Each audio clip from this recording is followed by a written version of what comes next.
আরণ্যকের অ্যাক্সিডেন্টের খবর পেয়ে ছুটে এলো রোশনাই। সম্পূর্ণ জানতে ভিডিওটিতে একটি লাইক করে প্রথম থেকেই দেখতে থাকো।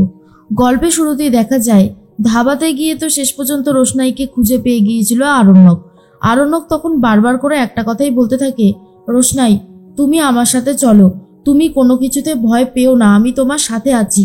তখনই রোশনাই বারবার করে তাকাতে থাকে রাজেশ ভাইয়ের দিকে, আর রাজেশ ভাই ও রোশনাইকে বন্দুকটা দেখাতে থাকে যাতে রোশনাই ভয় পেয়ে যায় আর আরণ্যকের সাথে না যায়।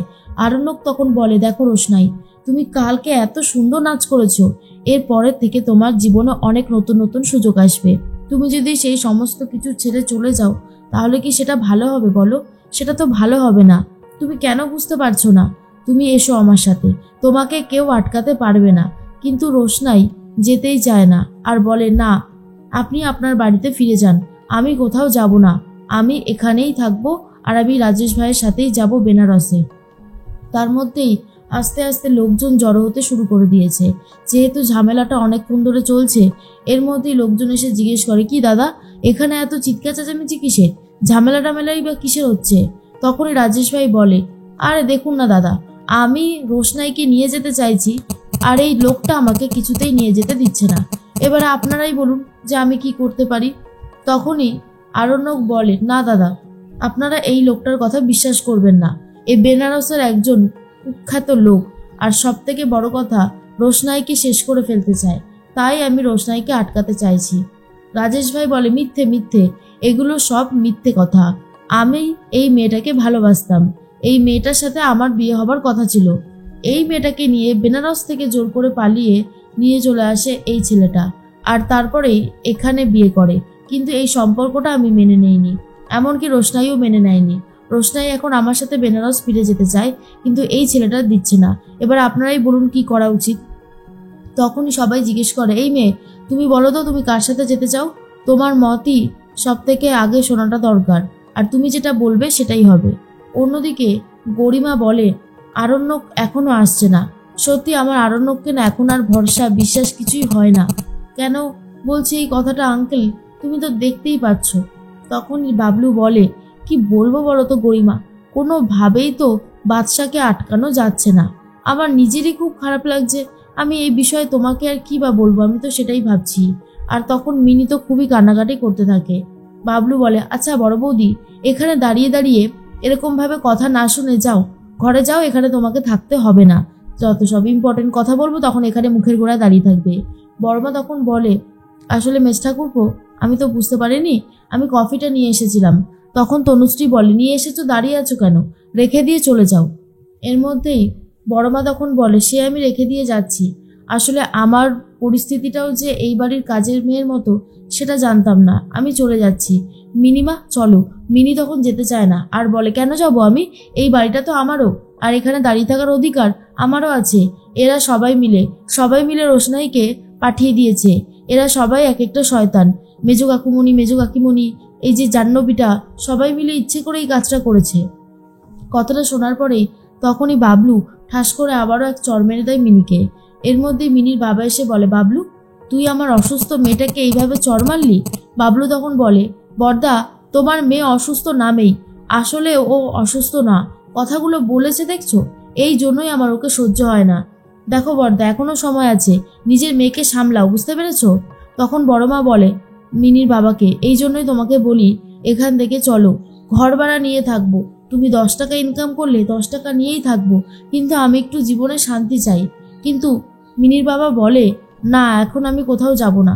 যতদিন আমার মা বাবা বেঁচে আছে ততদিন এই বাড়ি ছেড়ে আমি কোথাও যাব না। মা বাবা চলে গেলে আমি এখান থেকেও চলে যাব, তোমাকে কথা দিলাম।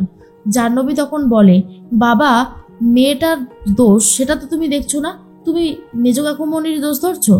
আর রাজা তখন বলে, মা তোমরা এখান থেকে যাও তো, ঝামেলা করো না। তখন বড় মা বলে, হ্যাঁ রে রাজা, চলেই তো যাচ্ছি, মাঝে মধ্যে মনে হয় তুই আমার ছেলে না তুই আমার শত্রু।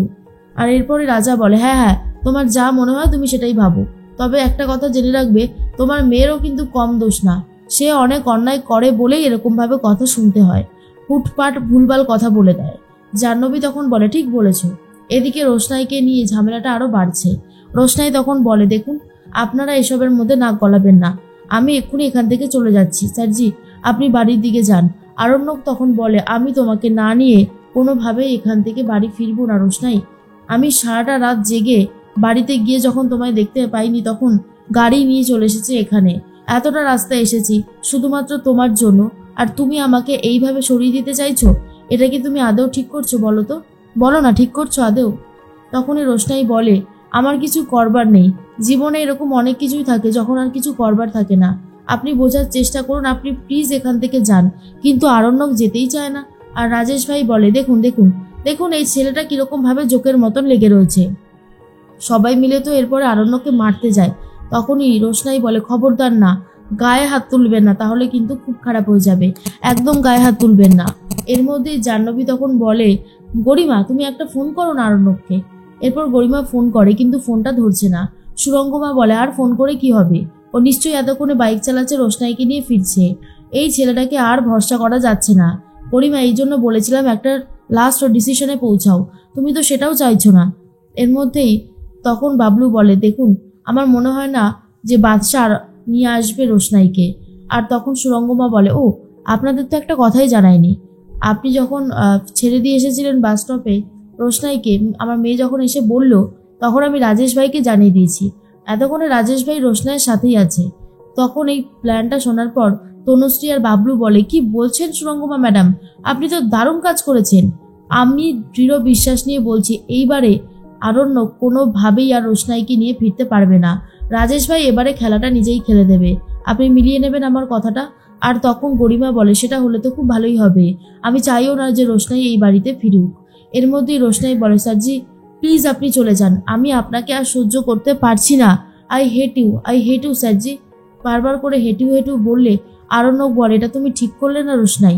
তুমি আমাকে অপমান করতেই পারো, কিন্তু অপমান করার জন্য যে কারণগুলো লাগে সেটাই আমি বুঝতে পারলাম না। তুমি আমাকে অনেক ছোট করে দিয়েছো। তোমার যা ইচ্ছে হয় তুমি করো, আমি তোমাকে আর কখনোই বাধা দিতে আসবো না। তুমি ভালো থেকো, এটাই বলবো। আমি চলে যাচ্ছি। রোশনাইয়ের অনেক কষ্ট হয়, কিন্তু তবুও রোশনাই কিছু করতে পারে না, কারণ রাজেশ ভাই বারবার করে বন্দুকের ভয় দেখাতে থাকে। এদিকে গরিমা ফোন করছিল, কোনোভাবেই ফোন ধরছে না আরণ্যক। গরিমার টেনশন বাড়তে থাকে আর বলে, দেখেছো মা, ফোনটা কিছুতেই ধরছে না।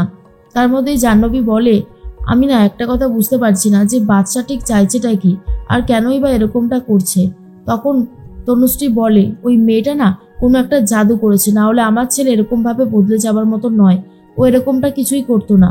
তখন আরণ্যকের বাবা বলে, দেখা যাক কখন আসে। এরপরেই বাইকে উঠে বসেছে আরণ্যক, আর বাইকটা জোরে চালাতে শুরু করে। বারবার করে রাস্তা থেকে আসার সময় রোশনাইয়ের কথাগুলোই ভাবছিল। সামনে একটা বড় গাড়ি ছিল, আর সেটাতেই ধাক্কা লেগে যায় আরণ্যকের। আরণ্যক বাইক নিয়ে পড়ে যায়, আর বিশাল বড় একটা অ্যাক্সিডেন্ট হয়। খবরটা পেয়ে গেছে ছোটু জাহ্নবীকে ফোন করে জানায়, আরণ্যকের বড়সড় একটা অ্যাক্সিডেন্ট হয়েছে, ওকে হসপিটালে নিয়ে যাওয়া হয়েছে, তোরা শিগগিরই আয়। আর এদিকে রোশনাইও খবরটা পেয়ে দৌড়তে শুরু করে দিয়েছে আরণ্যকের কাছে আসবে বলে।